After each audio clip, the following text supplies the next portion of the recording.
สบายดีเนาะมื้อนี้เราจะมาแนะนำวิธีการนำใส่ Excel ในการสอกหาอายุปีการเฮ็ดเวียกนับแต่มื้อเริ่มต้นหามื้อปัจจุบันว่าเราจะมีปีการจากปีจากเดือนจากวันเนาะเราก็ก่อนอื่นเราก็เขียนตารางฐานข้อมูลที่เราต้องการที่จะหาเมื่อเราพิมพ์ตามนี้นะเนาะนี่มันเป็นตัวอย่างที่เราจะเขียนมาแนะนำในมื้อนี้เนาะเงื่อนไขการนำใส่สูตรก็มี3เงื่อนไขนี่เนาะสูตร today นี่ก็วันที่ปัจจุบัน date div 2หาวันที่เริ่มต้นแล้วสุดท้ายแบบมีเงื่อนไขในฟอร์แมตนี้เนาะเราจะมาอธิบายตัวอย่างเนาะคือตัวนี้เนาะก่อนเราสิจะมาเขียนสูตรเราต้องทำความเข้าใจหน่อยนึงเนาะ date div นี่เนาะเป็นฟังก์ชันหนึ่งที่อยู่ใน Excel ที่จะบอกมี argument เนาะแสดงให้เราเห็นว่าเป็นฟังก์ชันที่บริจัดอยู่ในหมวดที่เราเซิร์ชบ่เห็นเนาะต้องพิมพ์เข้าไปเต็มตัวแบบนี้เนาะอันนี้ก็คือว่าวันที่ปัจจุบัน L7 นี่ตัวนี้ก็วันเดือนปีปัจจุบันตัวนี้ก็ format year เป็นปีนี่เนาะมันก็จะได้2เนาะวันที่2018 2019 2020ก็ได้อยู่2ปีครับวันเดือนปีปัจจุบันตัวนี้เนาะได้อยู่2ปีตัวนี้ก็ได้อยู่บ่มีเนาะเดือนหนึ่งมันยังบ่หมดเนาะวันมันหาของวันที่23มันก็เลยบ่ได้ตัวนี้มี22วันก็คือว่ามื้อนี้วันที่1เนาะมาบวกให้22เป็นวันที่23นี่เนาะก็ประมาณนั้นเนาะเราจะมาเขียนเนาะสูตรที่จะให้มันแสดงในฐานข้อมูลเท่านี้เนาะมาเริ่มกันเลยเนาะ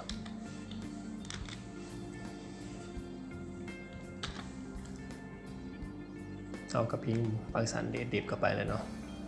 วันเดือนปีเฮ็ดเวียกตับอิดในแมนวันเดือนปีได้เราก็คลิกเข้าไปแล้วหลังจากนั้นเราก็พิมพ์สูตร today เข้าไปเนาะวันเดือนปี today วันเดือนปีสุดท้ายเนาะหลังจากนั้นเราก็ใส่ format ก็คือ format ของปีก่อนเนาะเราจะสอบหาปีก่อนเนาะปีความหมายของปีมันก็ตัว y นี่เนาะหลังจากนั้นเราจะให้มันแสดงเป็น1ปี2เดือน3วันหมดนั้นเนาะเราก็จะอัดวงเล็บตัวนี้ไปก็แอดตัวนี้เข้ามาเลยเนาะอีกตามอยากให้มันแสดงเป็นตัวใดเราก็พิมพ์ไปเลยเนาะ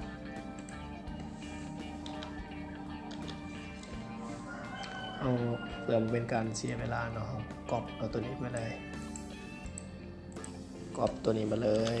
วางเปลี่ยนแต่ตัวนี้จากตัวนี้บานนี้อยากปีเป็นเดือนกับสัญลักษณ์ของเดือนก็คือตัว M นี่เนาะเราก็มาแอดอีกบานหนึ่งให้มันแสดงเป็นเดือนเนาะตัวนี้เนาะ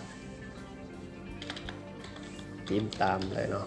จะผิดพลาดอย่างไปก็ตำหนิตีสมแหลกเปลี่ยนบทเรียนนำกันเนาะเดือนเนาะเมื่อเขาได้เดือนอันนี้เขาก็ก๊อปไปเลย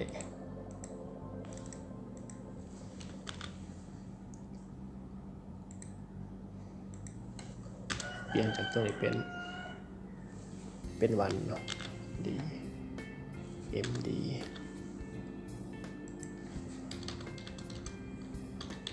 วัน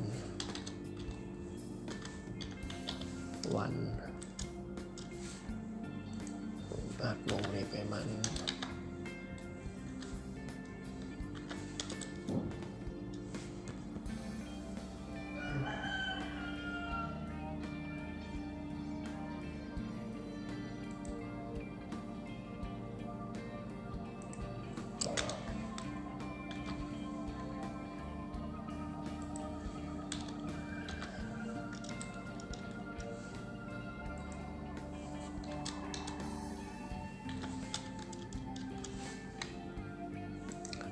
จากนั้นเราก็จะได้ตัวนี้เนาะปี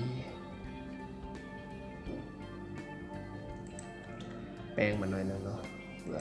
ความอ่านสบายเนาะหลังจากนั้นเราก็ได้สูตรตามนี้เนาะ1 ปี0 เดือน32 วันเพราะมันยังไม่ได้เดือนมันก็จะออกเป็น0เนาะเอาจะมาใส่สูตรอีกให้มันแสดงโบแสดงเดือนอะไรก็ได้เนาะในกรณีเราจะโบใส่เมื่อไรเราก็จะกรอบสูตรลงมาเลยเนาะอย่างตัวนี้เราก็หูแล้วเนาะว่าเรามีพนักงานสมมติพนักงานเราเป็น100เป็น1,000 คนเนาะเราจะหูว่าในจากปีจากวันแล้วสิเพิ่มเงินเดือนเลยเนาะเราสามารถใช้สูตรไปประยุกต์เนาะเราก็หู9 ปี1 เดือน9 วัน10 ปีเนาะอายุปีการไปลายเราก็จะมาเพิ่มเงินเดือนได้เนาะผิดผ่านยังไปเมื่อนี้ก็มีที่ส่งกันได้เนาะขอขอบใจ